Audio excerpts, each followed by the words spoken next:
Good morning दोस्तों, जय सिया राम, जय श्री कृष्णा। दोस्तों, आज का जो टॉपिक है, जमीन लेने के बाद दाखिल खारिज करने की पूरी प्रक्रिया। दोस्तों, हर व्यक्ति अपनी लाइफ में एक ना एक बार जरूर जमीन या प्लाट खरीदता है। अगर वह सक्षम है, वह बिजनेसमैन है या वह जॉब करता है, तो जरूर वह प्लाट या जमीन इन्वेस्टमेंट के तौर पर भी खरीदता है। अगर उसको आवश्यकता नहीं है तो फिर भी वो खरीदता है, उसको कुछ इन्वेस्टमेंट करना होता है।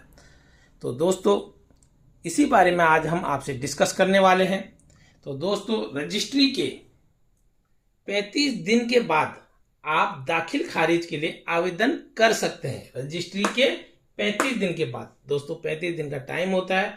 आप 35 दिन के अंदर आपको दाखिल खारिज के लिए आवेदन करना है। क्या करना है आपको? सबसे पहले रजिस्ट्री के 35 दिन के अंदर आपको तहसील में जाना है।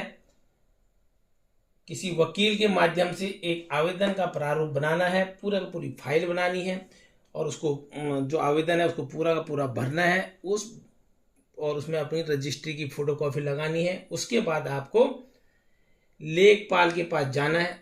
लेखपाल उसमें साइन करेगा, उसमें रिपोर्ट लगाएगा और आपकी जब हो सके, अगर कोई दमदार लेखपाल हो, जानकार लेखपाल हो, तो वह आपकी ज़मीन पे जा सकता है। ज़मीन की चारों जो आपने रजिस्ट्री में जो लिखा है वह पूरी तरीके से उसको चेक कर सकता है। इसलिए दोस्तों, रजिस्ट्री करते वक्त सावधान रहें, सतर्क रहें कि आपके प्लाट में अगर उसमें बाउंड्री है तो आप उसमें रजिस्ट्री में उसको दर्ज करें, या उसमें किसी भी प्रकार का आर्टिजन है या किसी प्रकार की कोई सामग्री बनी हुई है, कोई मकान बना हुआ है, तो आपको उसमें पूरा का पूरा चढ़ाना बहुत ही जरूरी है।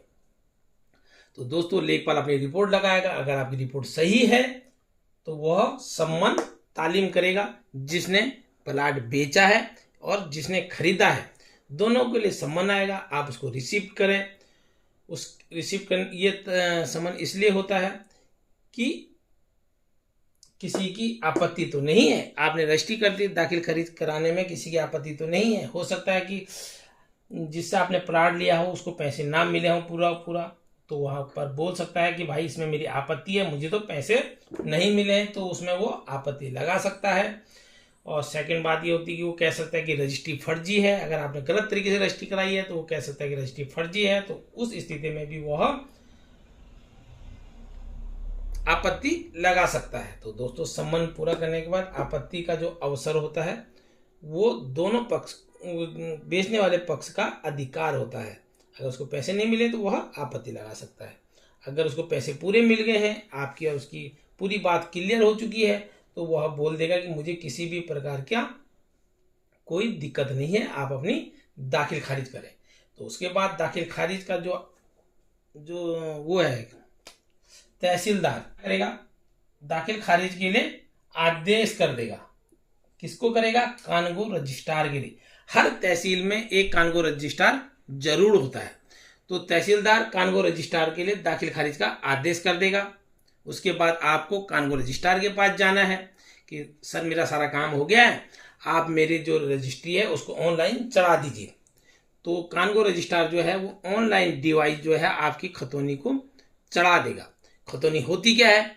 खतौनी ये होती है जिसके नाम से पहले प्लाट था उसके नाम से कट कर आपके नाम पर वो चढ़ जाएगा। ये आदेश करता है तहसीलदार कि जिसने ये प्लाट बेचा है उसके नाम से रकबा काट कर इसके नाम पर चढ़ा दीजिए।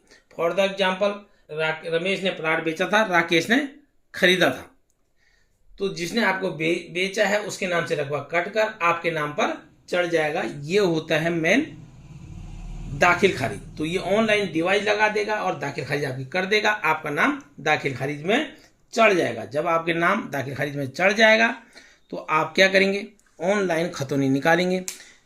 यहीं पे आपका काम खत्म नहीं होता है, उसके बाद प्रोसेस है। आपको ऑनलाइन खतौनी निकलेगी, आप उसमें चेक करें कि आपका नाम ठीक है या नहीं है, आपका एड्रेस ठीक है या नहीं है, जितना रकबा आपने खरीदा था उतना रकबा उसमें है या नहीं है। अगर उसमें किसी भी प्रकार की कोई गलती है, आप तुरंत उसी वक्त कानगो रजिस्ट्रार के पास जाएं, उनसे बोलें सर, आपने ये रकबा गलत चढ़ा दिया है, मेरा रकबा तो 1 बीघे का था, आपने तो आधा बीघा चढ़ा दिया। तो वो क्या करेगा, तुरंत तहसीलदार का पास जाएगा, दोबारा आदेश करेगा और उसको ठीक करके आपकी खतौनी में चढ़ा देगा। तो दोस्तों, किसी भी प्रकार का इन्वेस्टमेंट करने से पहले सतर्क रहें, सावधान रहें और किसी भी प्रकार की कोई जल्दीबाजी ना करें। जब आप जिंदगी भर की कहीं पर अपनी कमाई लगा रहे हैं, अपनी जमा पूंजी लगा रहे हैं, तो आपको सतर्क रहना बहुत ही जरूरी है। जय श्री राम, जय श्री कृष्णा। आपका दिन शुभ रहे।